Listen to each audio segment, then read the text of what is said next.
बच्चों, अगर आप भी CUT 2027 में पॉलिटिकल साइंस जैसे डोमेन स्पेसिफिक सब्जेक्ट में 250 आउट ऑफ 250 मार्क्स लेके आना चाहते हो तो यस, ये वीडियो खास आप ही के लिए।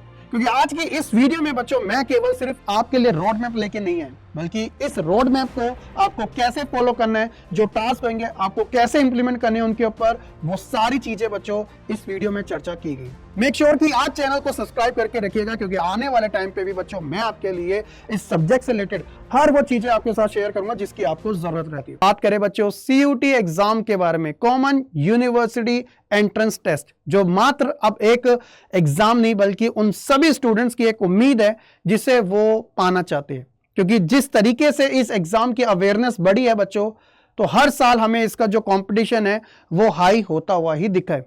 2026 चल ही रहा है, 2027 जल्द ही आ जाएगा बच्चों। लेकिन जो बच्चे इस चीज की तैयारी शुरुआत से अच्छे तरीके से करते हैं, आगे चल के वही महारत हासिल करते हैं। और ये जो आप ख्वाब देखते हो बच्चों, JNU जैसी टॉप क्लास यूनिवर्सिटी का, दिल्ली यूनिवर्सिटी जैसी टॉप क्लास यूनिवर्सिटी का, BHU AU जैसी टॉप क्लास यूनिवर्सिटी का, खास ये आप ही के लिए। पूरा वॉच कीजिएगा बच्चों। सबसे पहले बच्चों बात आते हैं वाई पॉलिटिकल साइंस। ह्यूमैनिटीज के स्टूडेंट्स हो और पॉलिटिकल साइंस के लिए क्वेश्चन अगर माइंड में ऐसा आ रहा है कि क्यों आखिरकार मुझे ये सब्जेक्ट को कवर करने की जरूरत है, ऑब्वियसली बच्चों बिल्कुल जेन्युइन क्वेश्चन है आपका। सबसे पहले बच्चों अगर हम इस डोमेन स्पेसिफिक सब्जेक्ट को देखें तो इसकी पॉपुलैरिटी इतनी ज्यादा, एक तो इंटरेस्टिंग है बच्चों, और साथ ही साथ करंट अफेयर से रिलेटेड रहता है, और हर एक टॉपिक इजी टू अंडरस्टैंड भी हो जाता है और मजे भी आते हैं, और कभी बोरियत फील नहीं होता कभी को। तो ये जो चीजें, और अगर हम बात करें डेटा के अकॉर्डिंग, चलो डेटा के ऊपर बात आ जाती है, तो बच्चों पास्ट ईयर के अगर CUT एग्जाम के अंदर इस सब्जेक्ट को अगर ऑप्ट करने की बात आए तो मैक्सिमम स्टूडेंट्स ह्यूमैनिटीज के ज्यादातर इसी सब्जेक्ट को चूज करते हैं। और बच्चों यही एक वो सब्जेक्ट है जिससे आप BA honours political science, international relation, law program, वो भी prestigious institution like Delhi university से कवर कर सकते हो। और वहीं बात करें बच्चों आपके एक स्ट्रेटेजिक एडवांटेज की, अगर आप इस सब्जेक्ट के अंदर अच्छा स्कोर लेके आते हो बच्चों, तो ये आपको नॉर्थ कैंपस तक के दरवाजे ओपन कर देगा दिल्ली यूनिवर्सिटी के। नॉट ओनली DU की मैं बात कर रहा हूं, चाहे आपने जो भी यूनिवर्सिटी को टारगेट कर रखा है, जितना ज्यादा स्कोर उतनी ज्यादा आपको एडवांटेज इसमें मिलती है। ये सबसे अच्छी चीज है बच्चों आपके लिए। इसके अलावा बात करते हैं बच्चों CUT 2027 के पैटर्न को लेकर, क्योंकि अगर हमें जो चीज, जिस चीज के लिए हम अपनी प्रिपरेशन कर रहे हैं, अगर हमें उसी के बारे में पता नहीं होगा तो हमारे इस सब्जेक्ट की तैयारी करना हमारे लिए बेफिजूल है। सबसे पहले हम बच्चों बात करते हैं CUT 2027 के एग्जाम पैटर्न को लेकर। एग्जाम बहुत ही बच्चों सिंपल कर दिया लास्ट के 1-2 ईयर के अंदर। देखा जाए तो बच्चों जो क्वेश्चंस आते हैं सारे MCQ बेस्ड रहते हैं। 50 क्वेश्चंस आते हैं और 50 क्वेश्चन कंपलसरी है, जिसके अंदर नेगेटिव मार्किंग को भी एप्लीकेबल कर रखा है। Number of question 50, duration 1 hour का। इसके अलावा मार्किंग स्कीम कैसे रहती है, नेगेटिव मार्किंग इसके अंदर एप्लीकेबल है। अगर आप किसी क्वेश्चन का राइट आंसर दोगे तो ऑब्वियसली बच्चों आपको इसके +5 मार्क्स जो है वो मिल जाते हैं। ये करेक्ट लिखा हुआ है बच्चों, ठीक है। इसके अलावा -1 मार्क वो गलत करने पे मिलते हैं। इट मीन्स कि बच्चों यहां पे अगर आपने एक क्वेश्चन गलत किया तो सोचो आपके 6 नंबर कट हो गए। जी हाँ, अभी मैं आपको समझाता हूं कैसे। मैक्सिमम मार्क्स बच्चों आपके 250 है, क्योंकि एक क्वेश्चन की जो वैल्यू है यहाँ पे 5 मार्क्स रखी गई है, जैसा कि आपको पता ही है। तो बच्चों अगर 50 क्वेश्चन आते हैं उसे मल्टीप्लाई बाय 5 करेंगे तो वो कितना हो गया, 250। अगर मान लो आपने 49 क्वेश्चन राइट करे और एक क्वेश्चन रॉन्ग कर दिया तो यहाँ पे आपके कितने बने, 245 मार्क्स। लेकिन यहाँ पे एक नंबर माइनस का भी तो आप ऐड कर दो, तो यहाँ पे लगा दो, ये कितने बने, 244, यानी कि आपके 6 मार्क्स चलेंगे। इसीलिए बच्चों ये एग्जाम इतना ज्यादा कंपटीशन से भरा है, और ये सारा का सारा CBT मोड में होता है। लीकेज की भी कोई दिक्कत नहीं है कि पेपर लीक हो गया, ठीक है। इसके अलावा बच्चों अब बात करते हैं बच्चों अपने रोड मैप के ऊपर। जैसा कि मैंने आपको बताया था कि मैं आपके साथ सारी चीजें, स्ट्रेटजी पूरी शेयर करूंगा। सबसे पहले बच्चों हम सिलेबस को ब्रेक डाउन करते हैं। देखो ये है बच्चों आपका सिलेबस पॉलिटिकल साइंस का, क्योंकि domain specific subject only 12th की NCERT बेस से ही आपसे पूरा का पूरा पूछा जाता है। लेकिन आगे चल के एक इंपॉर्टेंट चीज बताऊंगा। देखो बच्चों आप अपने बोर्ड एग्जाम की तैयारी ना खूब मेहनत से करो, जिससे कि आपको बोर्ड एग्जाम में रिवॉर्ड मिलेगा, और वही रिवॉर्ड बच्चों काम आएगा आपके CUT एग्जाम में। सिलेबस पूरा सेम रखा गया। फर्स्ट बुक बच्चों आपकी वर्ल्ड पॉलिटिक्स से रिलेटेड है, जिसके अंदर बच्चों आपको इन टॉपिक के ऊपर फोकस करना होता है। बाइपोलैरिटी सिस्टम हो गया, न्यू सेंटर ऑफ पावर्स हो गया बच्चों, इंटरनेशनल ऑर्गेनाइजेशन लाइक यूएन हो गया, world bank, contemporary south Asia हो गया, सिक्योरिटी, एनवायरमेंट, ग्लोबलाइजेशन, ये टोटल आपके 7 चैप्टर रहते हैं। ऑन द अदर साइड बच्चों अगर हम बात करें इंडियन पॉलिटिक्स की बच्चों, जो कि आपकी सेकंड बुक है, politics in India since independence, तो इसमें टोटल 8 चैप्टर आपको देखने को मिलते हैं। जैसे नेशन बिल्डिंग फर्स्ट हो गया, जिसके अंदर बच्चों integration of state, Sardar Patel जी की भूमिका, और इसके अलावा plan development first 5 year, second 5 year, green revolution, white revolution, era of one party dominance, जिसमें हम कांग्रेस की बात करेंगे फ्री एंड फेयर मैनर में, एक्सटर्नल रिलेशन की बात करेंगे, वॉर्स के बारे में, न्यूक्लियर टेस्ट के बारे में, है ना, challenges and restorations of the Congress system, जिसमें कांग्रेस RO, इंदिरा गांधी और नई तरीके की कांग्रेस के बारे में बात आएगी। रीजनल एस्पिरेशंस की बात करेंगे, पंजाब हो गया, नॉर्थ ईस्ट के स्टेट हो गए, गोवा हो गया बच्चों, है ना, जम्मू कश्मीर, और कुछ रिसेंट ट्रेंड्स के बारे में बात करेंगे, कोalition पॉलिटिक्स क्या है, NDA क्या है, नेशनल डेमोक्रेटिक अलायंस, UPA क्या है, इंडिया क्या है, यूनाइटेड फ्रंट क्या है ना। तो ये सारी चीजें बच्चों हमें रिसेंट ट्रेंड्स के बारे में देखने को मिलेंगे। तो ये तो आपके ओवरऑल क्या है, सिलेबस का ब्रेकडाउन है।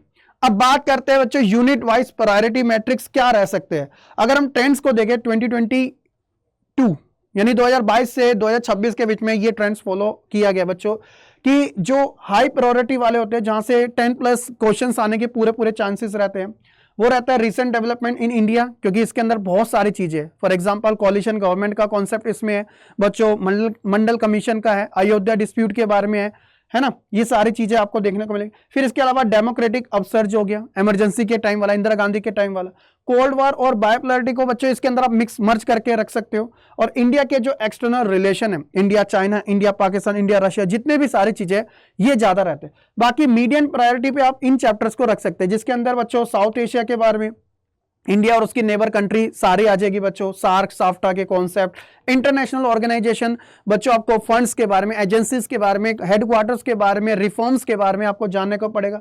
न्यू सेंटर ऑफ पावर में बच्चों आप European union, ASEAN, Japan, north Korea, माफ कीजिएगा साउथ कोरिया वगैरह, ये सारी कंट्रीज के बारे में आप पढ़ोगे। और नेशनल बिल्डिंग चैलेंजेस में क्या क्या चीजें आई थी, प्रिंसली स्टेट्स के बारे में, हैदराबाद हो गया, जम्मू कश्मीर हो गया, जूनागढ़ हो गया, मणिपुर हो गया बच्चों, इनके सब के बारे में आपको कवर करना है। और जो स्टैंडर्ड फोकस रहना चाहिए बच्चों आपको, सिक्योरिटी इन मॉडर्न वर्ल्ड में क्या क्या है, जो ह्यूमन सिक्योरिटी से रिलेटेड है, ग्लोबल वार्मिंग, पॉवर्टी, इमिग्रेशन वगैरह।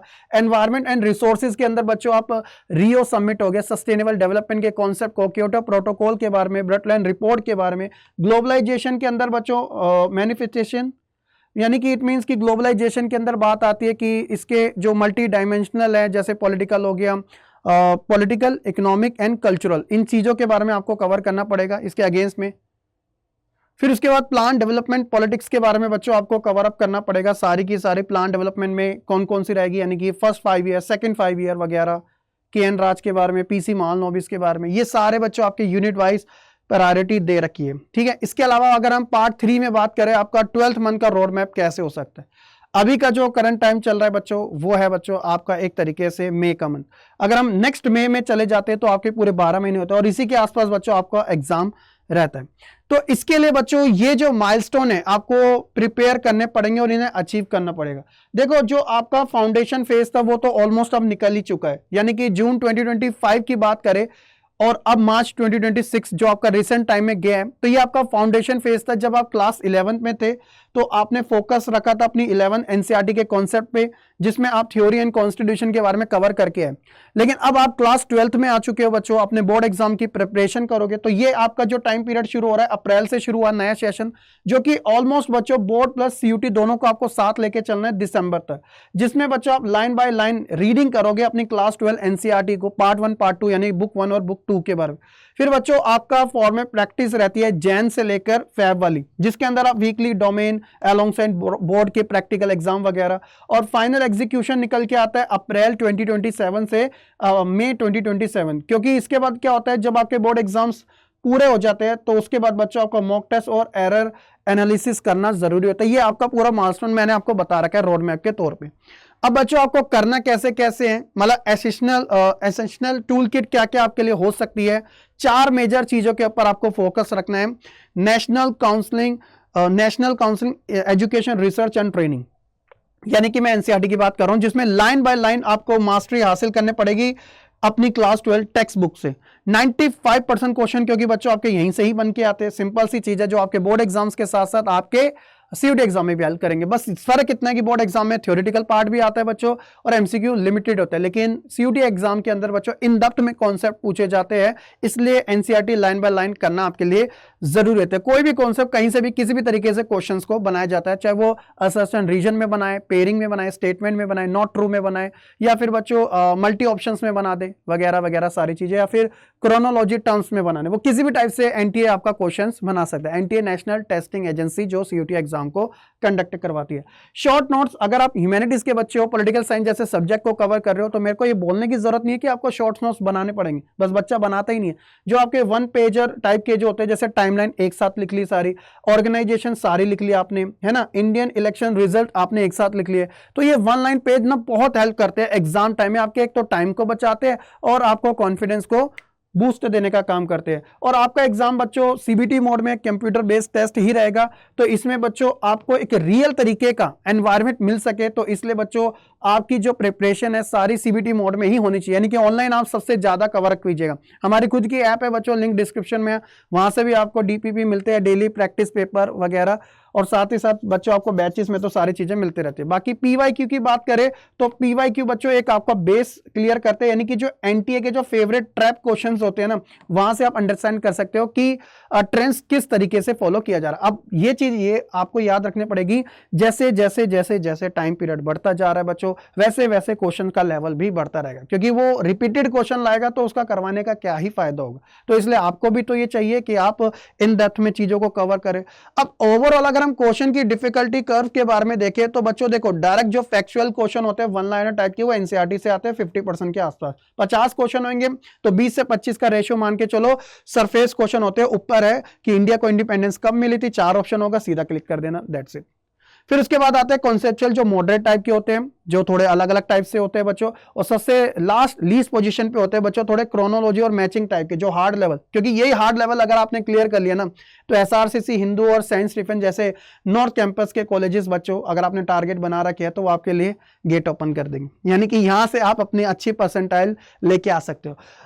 ओवरऑल अगर हम टाइम एलोकेशन की बात करें कि आपको कितना कवर करना है बच्चों, एनसीईआरटी को कम से कम आपको 50%, मॉक टेस्ट को कम से कम 35% और पीवाईक्यू इंक्लूड इसमें कर लेना, और करंट अफेयर की हैबिट लव, क्योंकि बच्चों करंट अफेयर से बहुत सारी चीजें जो होती है, आप पॉलिटिक्स कवर कर रहे हो, और तो सारी बात है इंटरेस्ट की, जिस चीज में इंटरेस्ट है ही नहीं तो हम उसमें काम अपना टाइम दे ही नहीं पाते। अगर इंटरेस्ट डेवलप हो गया तो ये पॉलिटिकल और ज्यादा आपको अच्छे लगने लग जाएगी। और सबसे फाइनल जो चीज आती है बच्चों, ये है आपका एक कर्व, जो कि कुछ इस तरीके से बच्चों आपका जाएगा, क्योंकि ये टाइम तो आपका चले गया 2025 का, ये टाइम अभी आपका चल रहा है, और ये पीक टाइम आपका जो नेक्स्ट ईयर आपको देखने को मिले। तो इसी तरीके से अपनी कंसिस्टेंसी जो है वो बनाई रखिएगा। और ये विनिंग हैबिट है 2027 की, जैसे कि मैंने आपको बताया था कि करना कैसे है, तो ये कुछ 4-5 पॉइंट है। जैसे बच्चों डेली 15 मिनट की अगर न्यूज हैबिट डालोगे तो इससे आपको international summits, Indian politics, debates, इनके बारे में जानकारी रहेगी, तो आप अप टू मार्क रहोगे। इसके अलावा मॉक जो होते हैं, मॉक टेस्ट, क्योंकि मॉक टेस्ट बेशक शुरुआत में आपको मार्क्स कम देते हैं, लेकिन जैसे जैसे आपकी प्रैक्टिस होती है आप हैबिचुअल हो जाते हो, और यही चीजें बच्चों आपको काम आते हो। संडे सबसे बेस्ट टाइम है, कोई इफ बट वाली बात नहीं होती, बस बहुत ही कम टाइम देना। एरर डायरी, ये बच्चे बहुत कम बनाते हैं, क्योंकि एरर डायरी क्या करती है, जो भी आपके एरर है उसको नोट डाउन कर लो बच्चों। नोट डाउन करने से जो जो आपने गलत लिखे है ना उसे मेंशन कर लो अपनी बुक के अंदर, राइट डाउन कर लिया, फिर उसी जहां जहां गलती हुई थी उन्हीं टॉपिक को बच्चों एक तरीके से क्या करो, रिवाइज करो स्पेसिफिक तरीके से एनसीईआरटी पैराग्राफ में। और फिर बच्चों टाइमलाइन मैपिंग, यानी कि एक विजुअल टाइमलाइन जैसे होती है 1947 से 2024, 25, 26, इस तरीके से अगर आप इवेंट्स लिखोगे तो ये आपको और ज्यादा हेल्प करेगा। तो यही सारी चीजें बच्चों आपके एक कंप्लीट रोड मैप में जो आपको अचीव करवा सकती है आपका गोल। तो अब फाइनल क्वेश्चन क्या है, रेडी टू रूल? जी हाँ बच्चों, ये आपकी एक प्रॉपर सिंपल और एक ऐसी स्ट्रेटेजी बच्चों जिसको अगर आप फॉलो करोगे तो रिजल्ट भी डेफिनेटली आपके फेवर में आएगा। और सबसे मेन चीज आती है कि सर हमने ये सब कुछ कर लिया लेकिन हमें अभी भी एक साथ की जरूरत है, तो वो साथ आप कैसे ले सकते हो? तो देखो ये मेरी ईमेल आईडी है khan.shahrukh@adda247.com, और ये बच्चों ये कोड है, ये आपके लिए डिस्काउंट कोड है। ये डिस्काउंट कोड क्या है, किस चीज के काम आएगा बच्चों? देखिए आपके डिस्क्रिप्शन में लिंक्स दे रखे हैं, जो कि है बच्चों हमारे ऑनलाइन बैचेस के। ये ऑनलाइन बैचेस आपको बोर्ड एग्जाम्स की प्रिपरेशन के साथ साथ आपको सीयूटी एग्जाम के अंदर भी हेल्प करेगा, जो कि स्पेशली टारगेट करेगा आपके सीयूटी एग्जाम को, जिसमें आपकी daily live classes, in depth के कॉन्सेप्ट, हर एक चीजें, PYQs वगैरह, है ना, और टीचर की मेंटोरशिप, गाइडेंस, क्योंकि सीयूटी एग्जाम सिर्फ देना ही काफी नहीं होता, उसके बाद भी बहुत सारी चीजें होती है। जैसे घर पे फैमिली रहती है तो बच्चा सिक्योर रहता है कि मेरे पीछे कोई है, उसी तरीके से जब बच्चों आप हमारे साथ ज्वाइन करते हो तो आपको एक श्योरिटी मिल जाती है कि चलो एटलीस्ट हमारे जो टीचर हमारे करता धरता है, हमारा सब कुछ करने वाले। तो बस सिंपली बच्चों नीचे डिस्क्रिप्शन में हमारे पेड क्लासेस जो है उनके लिंक्स दे रखे हैं। आई रिकमेंडेड कि बच्चों आप महापैक के अंदर किसी में भी इजीली ज्वाइन कर सकते हो, जो कि आपको अपकमिंग सारे बैचेस फ्री में मिलते रहेंगे। एक्स्ट्रा डिस्काउंट के लिए बच्चों आप इस कोड का यूज कर लेना, ताकि मुझे पता रहे कि इन बच्चों ने एक तरीके से ये ज्वाइन हुए हैं, और साथ ही साथ आपकी जो प्रिपरेशन की पूरी जो रिस्पॉन्सिबिलिटी है वो मेरी रही। तो यही है आज की इस वीडियो में। उम्मीद है कि आपको काफी अच्छे से समझ आएगा। ऑल द वेरी बेस्ट बच्चों। सिर्फ सोचना ही नहीं है बल्कि करना भी है। प्रोक्रेस्टिनेशन को दूर करना है, कंसिस्टेंसी को लेके आना है, फोकस के साथ अपनी स्टडी को कवर करना है, एंड यस, वन टाइम में CUET 2027 का एग्जाम क्रैक करना है और अपनी ड्रीम यूनिवर्सिटी को हासिल करके रहना है।